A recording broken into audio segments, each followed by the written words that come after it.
আসসালামু আলাইকুম রহমতুল্লাহি ওয়া বারাকাতুহু। চলে আসলাম সিলেটের দৃষ্টিনন্দন ওয়াকওয়ে গোয়াবাড়ি ওয়াকওয়েতে। আমাদের পূর্ব প্ল্যান মতে চলে আসছি বন্দর এসে একটা সিএনজি নিয়ে আমি আর তানভীর ভাই মিলে চলে গেলাম শহরের মধ্যে দিয়ে বিভিন্ন জায়গা দেখতে দেখতে মেডিকেলের সামনে যে কিছুক্ষণ অপেক্ষা করার পর মুন্না ভাই আসে। মুন্না ভাই আসার পরে আমরা যেই গেটের সামনে দাঁড়িয়েছিলাম ওই গেটের দিকে আরো কিছু সামনে যাই। সামনে যাওয়ার পরে একটি রিক্সা নিয়ে পরে আমরা শহরের মধ্যে দিয়া বিভিন্ন জিনিস দেখতে দেখতে আগাতে থাকি এবং নানান বিষয়ে আলাপ আলোচনা করতে থাকি। আগে কখনো ওইদিকে যাইনি, এজন্য অনেক কিছুই দেখা ছিল না। এবার যাওয়ার পরে দেখা হয়েছে। কিছু দূর আগানোর পরে একটি সুন্দর মসজিদ এবং ঈদগাহ দেখলাম। ঈদগাহর পরেই সুন্দর একটি রাস্তা, ওই রাস্তা ধরেই গোয়াবাড়ি ওয়াকওয়েতে যেতে হয়। ওই রাস্তাটাও খুব সুন্দর, দুই সাইডে চা বাগান, মাঝখান দিয়ে সুন্দর একটি পিচ ঢালাই করা রাস্তা। এই দৃষ্টিনন্দন আঁকাবাঁকা চা বাগানের মাঝখান দিয়ে যে রাস্তা, এই রাস্তার ভিতরে গেলে আপনি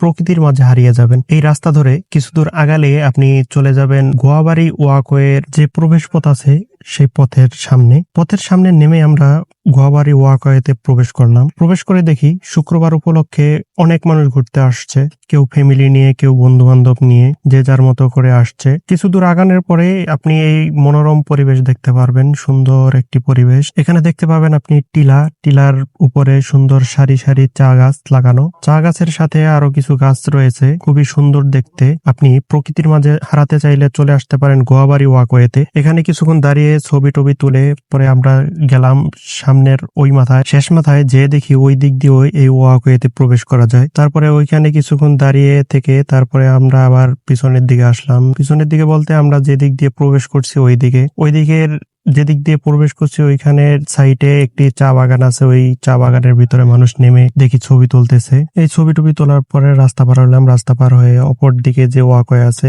রাস্তার ওই পারে ওই ওয়াকওয়েতে ঢুকলাম। ঢুকে দেখি এখানেও প্রচুর মানুষ আছে। তারপরে কিছু দূর আগানোর পরে দেখি এখানেও চা বাগানের এখানে কিছু ভিডিও করলাম। ভিডিও করার পরে দেখি বাম সাইডে একটি ইনডোর আছে। ইনডোরে মানুষ ফুটবল খেলা করছে। তারপরে ওখানে দাঁড়িয়ে কতক্ষণ খেলা দেখলাম। খেলা দেখার পাশাপাশি দেখি একটি ছাগল আসছে ওয়াকওয়েতে। তারপরে মুন্না ভাই বলল যে চলেন আমরা এয়ারপোর্টের ওই দিকে যাই। পরে আমরা একটি অটো নিলাম। অটো নিয়ে এয়ারপোর্টের ওই দিকে রওনা দিলাম। এয়ারপোর্টে যাওয়ার আগে দেখি অনেক সুন্দর সুন্দর দৃশ্য।